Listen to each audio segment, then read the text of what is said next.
Ала Мөдөн районунун Васильевка айылында көптөн бери мектептеги орун тартыштыгы чоң көйгөй болуп келген. Себеби 6000 калкы бар айылдагы 2000ден ашык окуучу 4 нөөмөт менен билим алат. Бул маселе окуучу мугалимдер эле эмес, ата-энелер үчүн да чоң түйшүк жаратууда. Андыктан жаңы мектептин курулуп башташы жалпы айыл эли үчүн чоң кубаныч болуп жатат.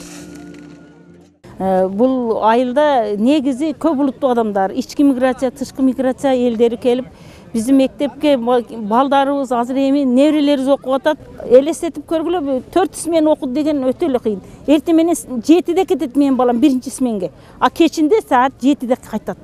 Карасаңар, ушунчалык балдар кыйналган, азыр эми кичине болсо да биз рахмат айтабыз. Биздин айылдагы элдер үчүн ушул мына мектепти ачып, ушундай жакшы жашаганага биздин элге кичине болсо дагы жакшы кубанычтабыз. 240 орундуу мектепти курууда бардык шарттар каралып, жанына дүкөн, дарыкана, мечет да курулат. Ал эми мектептин курулушу бүткүл дүйнөлүк жаштар ассамблеясы тарабынан колдоого алынган. 2000ден ашык окуучуларыбыз окуп атат. 4 сменде акыркысы болсо 8-те чыккан, кечки 8-те чыккан убактарда болуп атат. Анан кийин ошо Кудай буйруп ушул ачылыштын алдында турабыз. Бүгүнкү күндө бүгүнкү конокторубузга келиптер.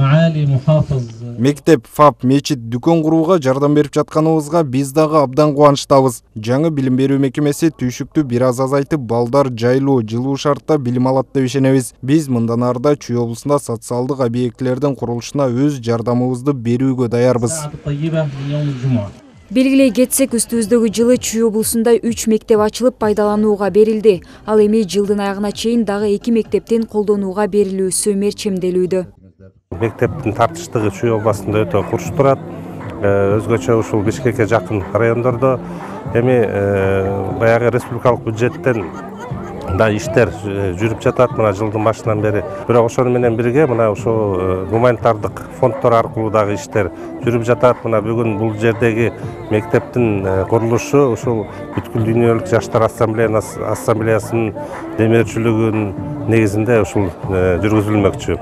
Ички миграциядан улам Чүй облусунда мектептердин тартыштыгы орчундуу көйгөйлөрдүн бири ойдон калууда. Андыктан балдардын билим алуусуна ар тараптан колдоо көрсөтүү, аларга шарт түзүү маселеси эң биринчи орунда.